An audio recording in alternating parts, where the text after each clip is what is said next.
Tá começando mais um pós-jogo aqui no Camisa 12. Muito obrigado a todos vocês que estão sempre ligados aqui no canal. Já sabe que é o nosso ritual, vai clicando em curtir. Se você não é inscrito ainda, inscreva-se agora.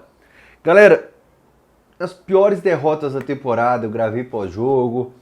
Quando foi bem eu gravei pós-jogo, mas te falar, estar desmotivado para gravar pós-jogo, como hoje, eu acho que não acontece há algum tempo. Por quê? Eu tô meio que na vibe Atlético no Campeonato Brasileiro.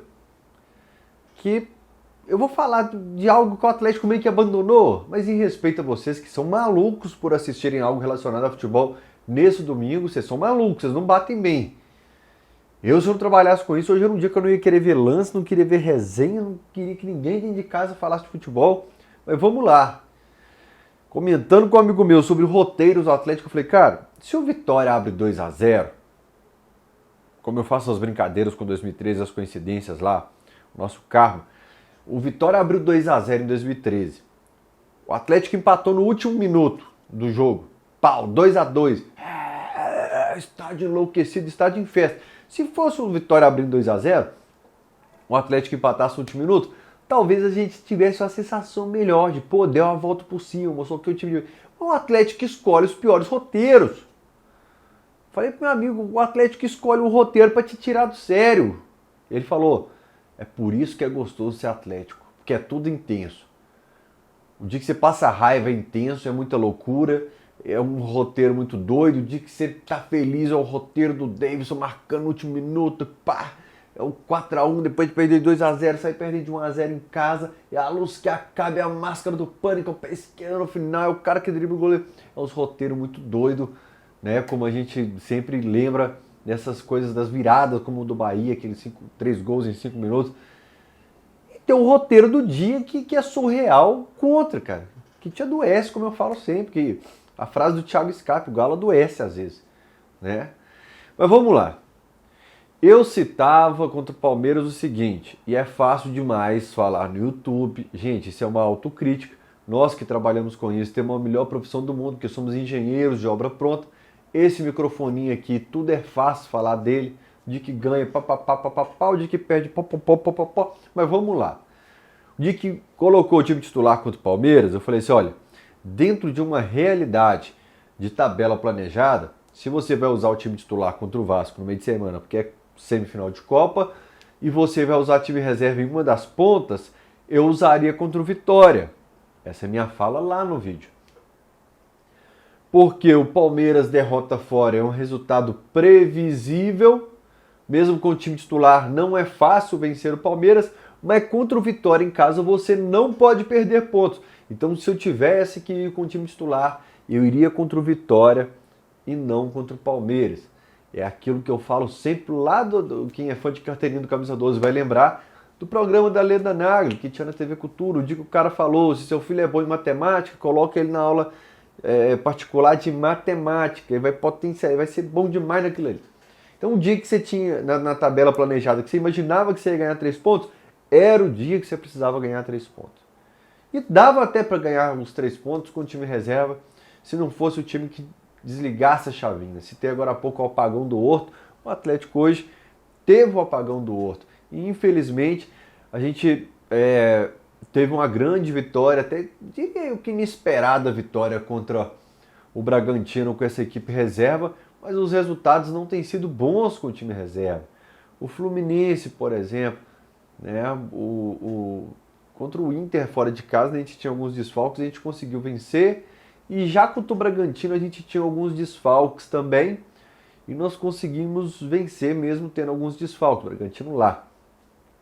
Mas de um modo geral, quando tivemos muitos desfalques, esse time tomou goleadas, perdeu tudo, empatou com times fracos e depois, agora nos últimos jogos também, não conseguiu boas atuações. E vou te falar já qual que é a minha maior preocupação com o elenco. E tem aquele karma que nos assombra, que eu gravei um vídeo só sobre isso aqui no canal. E olha que eu gravei só de 2022 para cá. Coloquei o desempenho do Atlético contra os 10 últimos do campeonato de 2022, 23 e 24. É assustador, não é só contra o Z4, é do 10º para trás o Atlético já gosta de entregar. Mas é assustador, galera. Eu não consigo explicar como que você muda elenco, diretoria, treinador, muda tudo, mas o time tem o karma de realmente aparentemente perder o foco contra essas equipes. Até 2021, a única equipe que o Galo não conseguiu vencer nenhum jogo foi a Chapecoense, que eu acho que foi lanterna daquela competição. Então, mais um campeonato, hoje foi tema na coletiva. O repórter começou perguntando, ele falou assim, olha, você não venceu o Cuiabá, o Vitória e o Atlético Goianiense. O Milito falou, não vencemos o Cuiabá. Vai vencer até lá. Em casa empatou, time reserva, time alternativo, misto também. Eu não lembro se era misto ou reserva, não vou cravar aqui não. Mas aqui empatou contra o Atlético Goianiense, aqui empatou e contra o Cuiabá, Atlético Goianiense contra o Vitória aqui empatou. Olha qual que é a loucura disso tudo, gente. Do Z4, o time com a camisa mais pesada é o Corinthians e a gente ganhou. É disso que eu tô falando, galera. O Z4 é o reflexo disso que eu tô falando. Do Corinthians a gente ganhou. E dos outros que tem a camisa assim, não é tão pesado quanto o do Corinthians, a gente perdeu ou empatou. Empatamos 3, né? O desempenho do Atlético no Z4, meu amigo, não tem explicação. Não é só comodismo, né? Falta de foco. É alguma outra coisa sobrenatural que a gente não consegue explicar. Porque é o dia que o time tá bom, o dia que você tá com um time razoável, o dia que você tem desfalque, o dia que você não tem desfalque. É histórico, cara. E os mais velhos vão lembrar ainda de Goiás e Criciúma, esses times lá do passado que assombrava a gente. Repito, campanha histórica do Galo de 71 para cá. Time de camisa como o Flamengo, por exemplo, a diferença de uma vitória para um, vitória para o outro. São Paulo, o Galo tem vantagem. Fluminense, Cruzeiro. Aí você pega os times ali que de vez, às vezes você até raramente encara. O Bragantino, por exemplo, gente, uns 15 jogos, a gente deve ter uns 12 pontos, uns 12 empates contra o Bragantino. Uma coisa surreal. Enfim, eu acho que essa questão de Z4 eu já não tenho mais nem esperança. O Arana falou isso em umas entrevistas sobre não dá para escolher jogo que você vai ter uma postura diferente. O Lianco hoje fala sobre isso também, o Milito citou na coletiva. Mas eu, sinceramente, não tenho esperança mais que isso vai mudar, de que vai ser diferente agora daqui para frente. O outro que está lá embaixo também, que é o Fluminense perigando, nós perdemos em casa também como mandantes. Outra coisa que tem sido um karma no Atlético, todo vídeo está sendo quase que obrigatório falar disso. Os gols que o Atlético entrega para o adversário. E como referência eu pego sempre o dia que o Milito ficou pé da vida na coletiva quando foi abordado sobre isso. Ele fala, mas você tem que falar dos pontos positivos. E aí no dia eu falei, Milito, a gente vai falar dos pontos positivos, mas o dia que o erro acontecer, e principalmente se for um erro repetitivo, a gente precisa falar. Hoje foi falado de novo na coletiva, o Milito baixou a bola, o Milito assumiu, porque é algo que é muito... Cara, não é nem assim... O treinador fala, mas não é nem dele, é dos caras lá de dentro. É do cara, a pergunta mais fácil para o Milito responder é essa. Porque não depende nem dele, cara. Nos últimos jogos, hoje, por exemplo, nesse lance de contra-ataque do Bahia, eu vou repetir os lances, gente. É porque se é repetitivo na prática, no futebol, dentro das 4 linhas, tem que ser repetitivo no pós-jogo. Batalha na final do Mineiro. Contra o Rosário Central, eu acho que é o Alan Franco. Eu preciso ver esse lance para eu tirar essa dúvida, que eu sempre estou com essa... Comenta aqui. O Palácios contra o Bahia. O Saravia contra o San Lorenzo.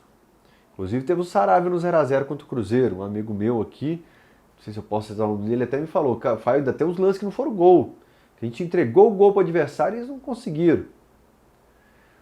É você jogar contra... Cara, você já tem dificuldade da quantidade de lesões, de estar dividindo o foco com 2 Copas, mas você criar as dificuldades para você mesmo, cara.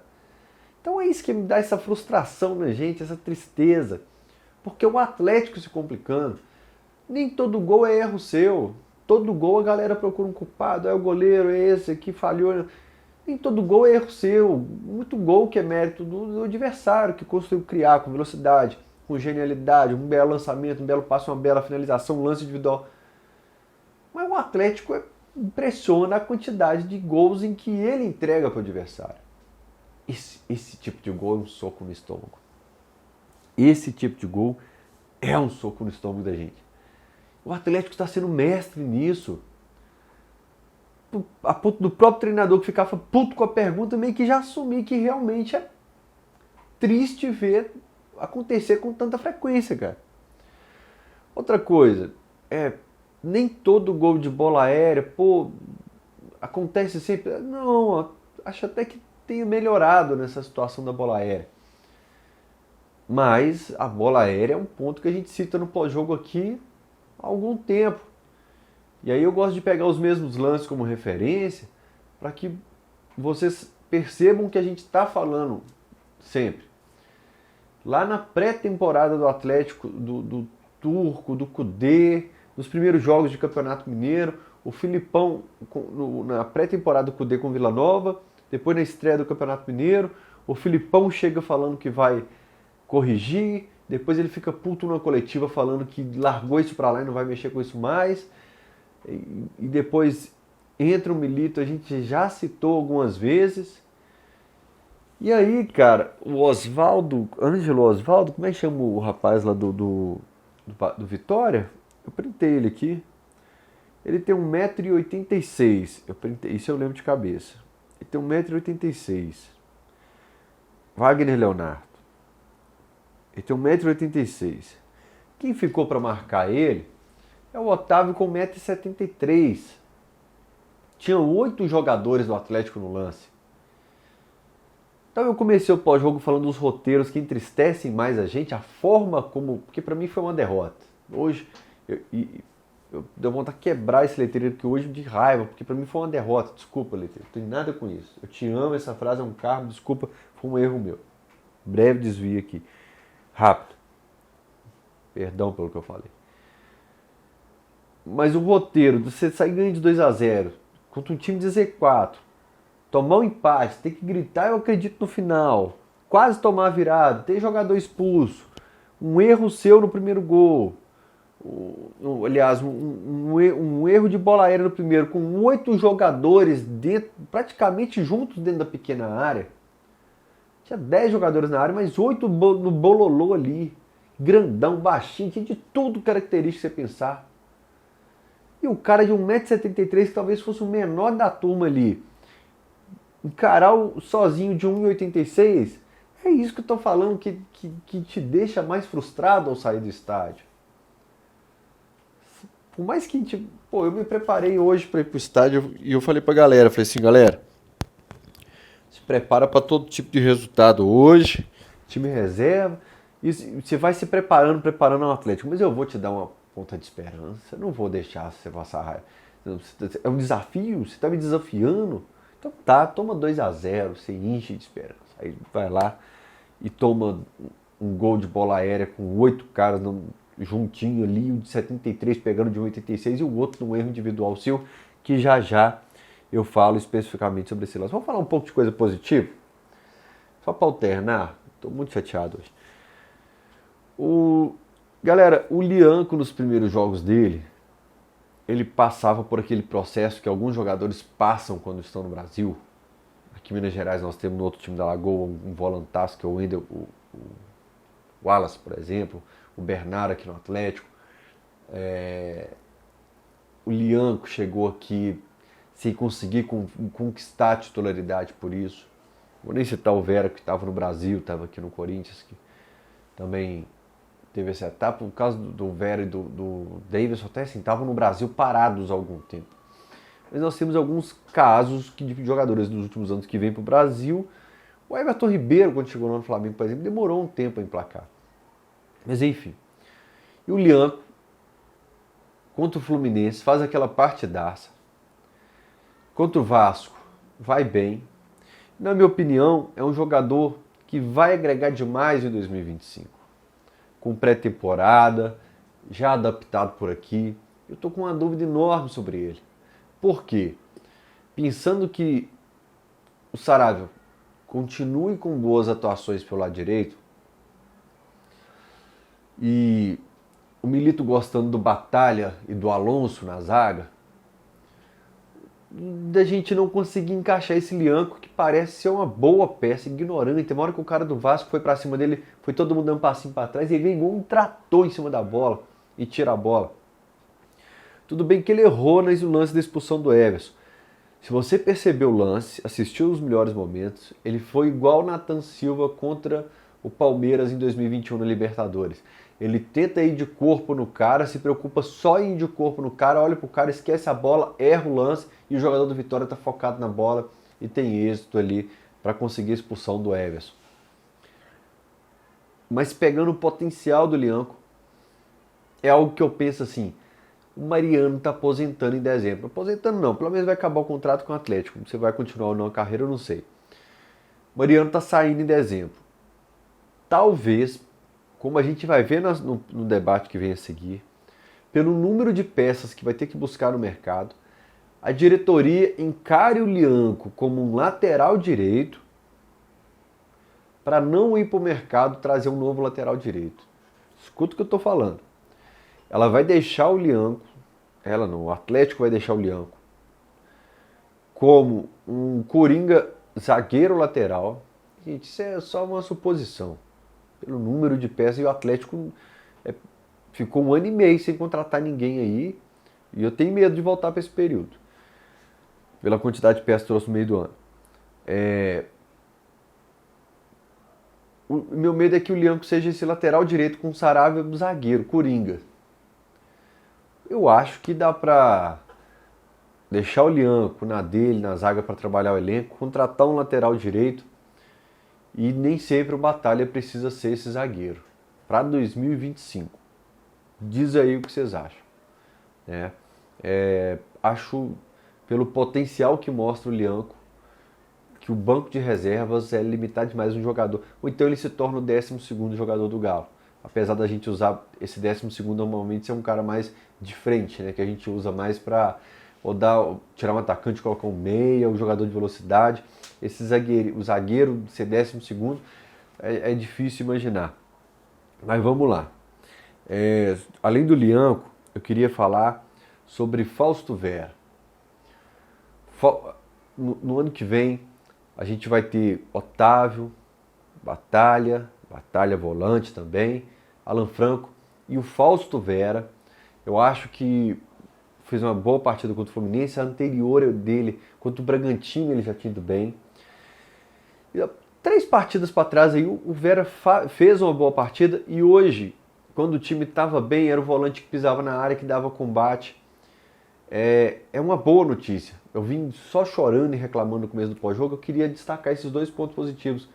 O Lianco sendo um cara que me agrada no time, caiu quando caiu o time todo, assim como o Fausto Vera. Porque quando o Atlético perde o meio-campo, quando o Atlético se perde na partida, cai todo mundo, não salva ninguém, meu amigo. Só me desculpar, não salva ninguém. Mas a gente viu que com times organizados, o Lianco e agora o Fausto Vera estão podendo aí agregar para esse elenco. E por que eu estou puxando a chave de elenco? É que a gente, repito, vai abordar daqui para frente. Vamos lá então. Fim de ano. Atlético perde Allan Kardec, vai perder. Rafael já é um 0 esquerda no elenco há algum tempo, mas vai estar oficialmente fora. O Cadu se lesionou, volta do meio do ano para lá, no ano que vem. Para lá, como diria o Matheus. E o Vargas acaba o contrato em dezembro. Até hoje não tem contrato para 2025, então no nosso papo aqui são 3 jogadores de frente que o Atlético perde. O Atlético vai ter que contratar atacantes. O Palácios, o Alisson, até o próprio Cadu e o Kardec também. Não tem essa capacidade de pegar um negócio pelas rédeas ainda e garantir assim que, olha, não precisa trazer porque tem Alisson, Palácios e o Davidson ali. O Atlético vai ter que contratar atacante e, de preferência, um atacante, quem sabe, pelo lado esquerdo, driblador de velocidade, rompedor de linhas, que vai puxar marcação, que vai ser um jogador diferente. O Palacios é um jogador para ser trabalhado no longo prazo. O Alisson é um jogador que ainda está em processo de evolução, de maturação. Então, eu confio no Mineiro. É para usar esses meninos, é para evoluir esses meninos, é para dar confiança, para eles aperfeiçoarem. Mas no longo prazo de 2025, o Atlético vai ter que investir. O Mariano também está indo embora agora, no final do ano. A gente vai ter que contratar. E aí vem um problema de elenco maior para esse momento, para esse recorte agora. Por quê? A gente não sabe se a gente está na Libertadores no ano que vem. Galera, se der ruim nas Copas, está repreendido em nome de Jesus. Se der ruim nas Copas, o nível de contratação, se você for para o Mundial lá, é 250 milhões, premiação de Libertadores de final, é 1. Se você só for para Libertadores do ano que vem, se o Mundial ganhou a Copa do Brasil, o nível é outro. E se você ficar fora da Libertadores, talvez o nível possa assustar a torcida. Repito, isso é apenas uma previsão, não é papo que eu tive com ninguém do departamento de futebol. É uma previsão pelo número de peças que a gente vai perder agora. E tem a questão também do Lemos e do Rabelo, né? Que é a turma que os dois vão sair aí e enxuga um pouco mais a folha, mas se saírem os dois, talvez o Atlético vá para o mercado buscar mais um zagueiro por necessidade. Eu volto a ter esperança na indicação do Milito, de jogador diferenciado no mercado sul-americano. Tipo, o Lemos saiu, abriu uma vaga de gringo aqui, do Milito indicar alguém de qualidade, com potencial para revenda, pensando em SAF. A gente precisa de alguém com potencial de revenda futuro.